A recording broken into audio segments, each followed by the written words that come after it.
మాసాలు మోసి పెంచిన తల్లికి తన కుమారులు సేవ చేసే భాగ్యం దక్కలేదు. తమ ఆలన పాలన చూసిన తల్లి కానరాని లోకాలకు వెళ్లడంతో వారంతా దిగులు చెందారు. ఎలాగైనా తమ తల్లి జ్ఞాపకార్థం ఏదైనా చేయాలని భావించారు. బృందావనం పేరిట వనం ఏర్పాటు చేసి వివిధ రకాల చెట్లను పెంచుతూ వాటిలో తమ తల్లిని చూసుకుంటున్నారు. జయశంకర్ భూపాలపల్లి జిల్లా చిట్యాల మండలం వడదల గ్రామానికి చెందిన మెరుగు రాజమల్లు పద్మమ్మ దంపతులకు నాగేందర్, మహేందర్, రాజేందర్ ముగ్గురు సంతానం.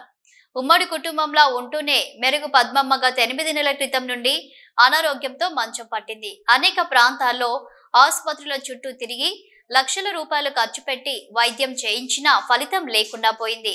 ఎంతో కష్టపడి ముగ్గురు కొడుకులను పెద్ద చేసి అర్ధాంతరంగా వెళ్లిపోవడంతో ఆ కుటుంబం కన్నీరు మున్నీరయ్యింది. జ్ఞాపకార్థం కొరకు కొందరు గోరీలు, విగ్రహాలు, ట్రస్టులు ఏర్పాటు చేసుకుంటారు. కానీ వీరు మాత్రం వారి తల్లి జ్ఞాపకార్థం కోసం తన వ్యవసాయ భూమిలో సమాధి వద్ద పూల మొక్కలు, పండ్ల చెట్లు, కూరగాయలు సేద్యం చేస్తూ వాటిలో తమ తల్లిని చూసుకుంటున్నారు. పద్మ భర్త సైతం వనంతో సేవ చేస్తూ భార్య జ్ఞాపకాలను గుర్తు చేసుకుంటున్నాడు. దారిగుంట వెళ్లే ప్రయాణికులకు ఈ వనం ఆకర్షణీయంగా కనబడుతుంది. తన తల్లి ప్రేమను ఈ విధంగా చూసుకుంటూ అమ్మ ప్రేమ ఎంత గొప్పదో చెబుతున్నారు.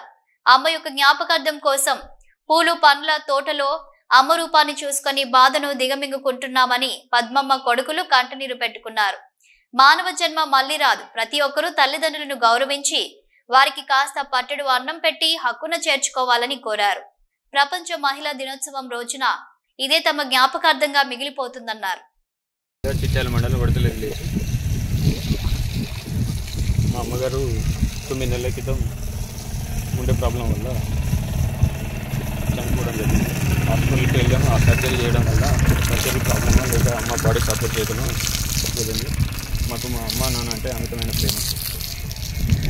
కాబట్టి మా అమ్మ ఆరోగ్యపరంగా కానీ ఇంట్లో కానీ కంటికి రెప్పలా కాపాడుకునే వాళ్ళం.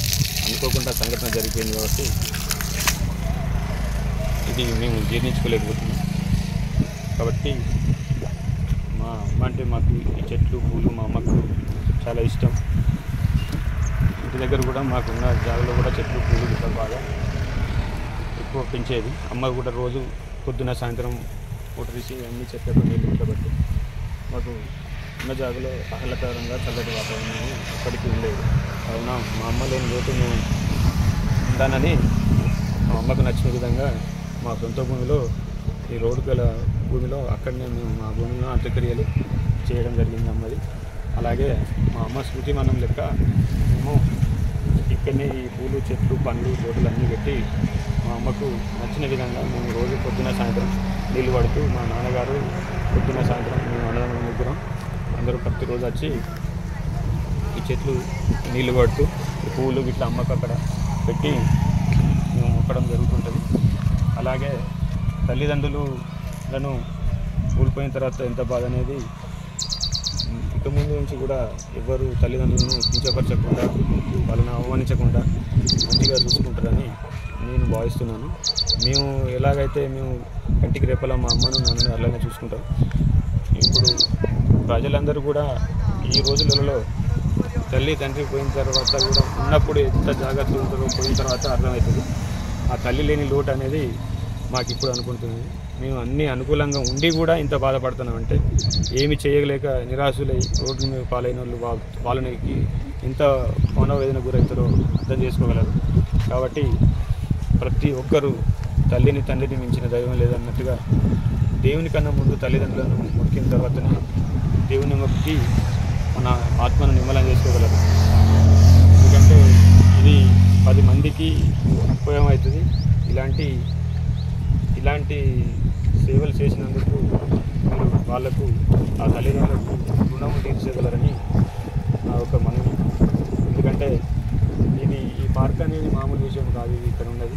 ప్రతి ఒక్కరూ దీన్ని సందర్శించి ఒక 2-3 నిమిషాలు ఆగి ఆలోచించి ఎందుకు ఏమిటి అని ప్రతి ఒక్కరు అడుగుతున్నారు. దానికి సమాధానం